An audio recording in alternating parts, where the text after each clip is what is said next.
اللهم حسن قلوبنا من هموم الدنيا وأوجاعها، وافتح علينا أبواب الفرح والتوفيق من حيث لا نحتسب. اللهم اكفنا بحلالك عن حرامك، واغننا بفضلك عمن سواك.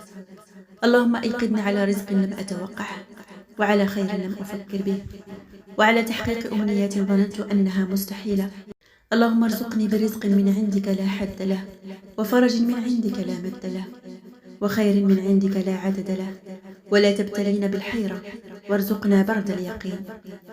اللهم يا فتاح، افتح الخير بوجهي ويسرها، وأدهشني بسهولة تيسيرها. اللهم يا وهاب، هبني ما أرجوه بالخير والبركة. اللهم يا حنان يا منان، أجب دعائي وحقق مسألتي، وبشرني كما تبشر عبادك الصالحين. اللهم دبر لي ما عجزت عن تدبيره، وأنت خير المدبرين. يا فارج الهم ويا كاشف الغم، فرج همي ويسر أمري، وارحم ضعفي وقلة حيلتي، وارزقني من حيث لا أحتسب يا رب العالمين. واجبر اللهم خاطري جبرا أنت وليه، فإنه لا يعجزك شيء في الأرض ولا في السماء. اللهم آمين يا رب العالمين.